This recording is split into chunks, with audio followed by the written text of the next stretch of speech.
El gobierno de la Ciudad de México, que encabeza Claudia Sheinbaum, decidió mantener el semáforo naranja, a pesar pues de los rumores que había en la víspera de que podíamos regresar a el semáforo rojo. Eso sí, el naranja con alerta ante incremento en hospitalizaciones por COVID-19. Esto lo que sí pues va a implicar es que se van a cerrar nuevamente bares, antros y cantinas, incluso los que operaban como restaurantes, pues a partir de mañana. Vamos a platicar con Elkin Aguilar, él es el presidente de la Asociación Mexicana de Bares, Discotecas y Centros Nocturnos. Elkin, ¿cómo estás? Muy buenas tardes. Muy buenas tardes, Darío, Rogelio, gusto en saludarlos y aquí a sus órdenes. Oye, Elkin, ustedes de por sí no han podido pues operar bien, están en la punta de los establecimientos pues más acotados por las disposiciones regulatorias de sanidad, pero aún así ya había algunos establecimientos que estaban medio funcionando. Mira, realmente como lo dices, en efecto es el sector definitivamente o de los sectores que más golpeados hemos sido desgraciadamente por esta pandemia, y no solo por la pandemia, sino por también las decisiones de repente de gobierno de abrir muchos sectores y el nuestro tener muy poca oportunidad. La realidad es que el programa Reabre, nosotros lo dijimos puntualmente hace más de 2 meses, no fue un programa que haya sido realmente atractivo, incluso o fue muy funcional para la industria, es decir, hubo muy pocos lugares que pudieron adaptarse a funcionar como restaurante por las implicaciones obvias que eso tiene. Poner cocina, los lugares no están hechos para ese tema, ni en espacio, ni en inversión, además hacer ese tipo de inversión después de 5 meses de estar cerrado, pues era sumamente complicado, sin embargo, fueron pocos. Nos sorprende muchísimo esta noticia y esta decisión al final del día de gobierno, y por supuesto no la compartimos, porque bueno, no solo el mensaje ahora para los poquísimos que pudieron hacer eso y invertir y gastar su dinero en poder convertirse como restaurante, ya no lo pueden hacer, entonces es un retroceso en el tema porque además se les hizo gastar para no hacerlo, sino porque además resultara ser o pareciera ser que ahora el repunte de estos poquitísimos lugares que lo hacen fueron los culpables de los incrementos y del aumento potencial de contagios que ha habido en la Ciudad de México. Entonces nos resulta bastante no confiable y no lógico. Elkin, buenas tardes, te saluda Rogelio Varela. ¿Tienes alguna idea, Elkin, alguna estadística de cuál ha sido la mortandad en este sector de bares y cantinas a partir pues de toda esta crisis COVID, y cuál sería su expectativa para el cierre del año a partir de estos nuevos anuncios?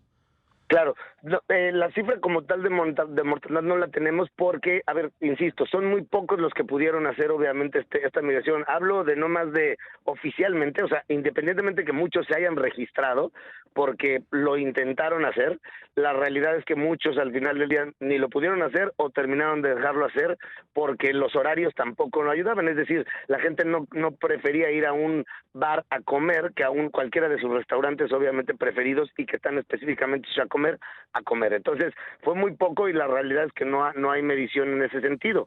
Sin embargo, lo que sí sabemos es del staff y de la gente que obviamente trabaja dentro del lugar. Estamos hablando que no hay ni siquiera un 2% de contagio en el tema de los empleados de los lugares que trabajan o que trabajaron abriendo en este programa. Es bajísimo, sumamente bajo.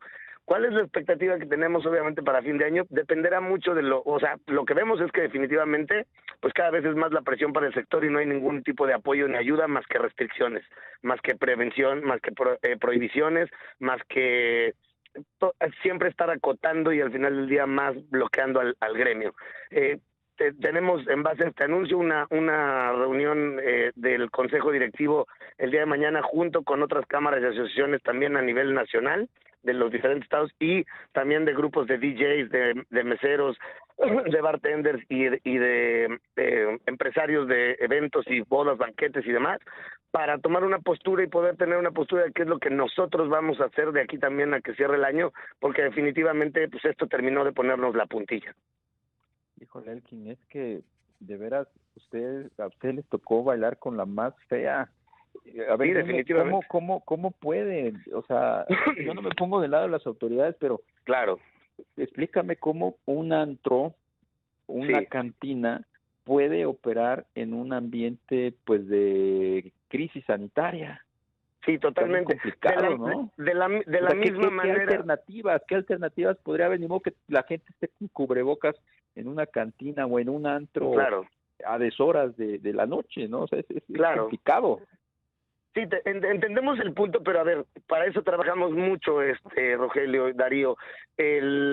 Hicimos todo un protocolo que presentamos obviamente también a la autoridad, en el entendido de cómo deberíamos obviamente funcionar y cómo sí se puede, incluso cómo lo han hecho también otros lugares, que al final del día han terminado de cerrando también porque se han vuelto a rojo, no específicamente por el tema de los bares, sino por muchas razones, pero hay protocolos y hay protocolos internacionales que se han ocupado y buenas prácticas para este tema. Nosotros lo presentamos y mi respuesta sería, podemos funcionar exactamente igual de la misma manera que funciona un parque de diversiones abierto en pandemia. Sí, O, efectivamente. o una sala de cine abierta en pandemia, porque yo te diría que hay bares, o sea, las salas de cine son cerradas, espacios cerrados. Está la gente 2 horas o probablemente más ahí. Y además, te puedo decir que hay salas de cine que al 30% tienen más gente que varios bares al 30%. Entonces, Terrible. ¿por qué sí y por qué ciertos sectores sí y por qué ciertos sectores no? La realidad es que debieron de habernos dado y había hecho en conjunto, como lo hicimos presentando el protocolo, por lo menos la oportunidad de presentar, como hicimos incluso un programa piloto, un bar piloto que hicimos para que se viera cómo podría así funcionar con aforos reducidos, evidentemente, y con todas las medidas de protección, un bar igual que como funciona un casino, ¿eh? O sea, porque te diría también que no es muy diferente a cómo funciona un casino y los casinos están funcionando.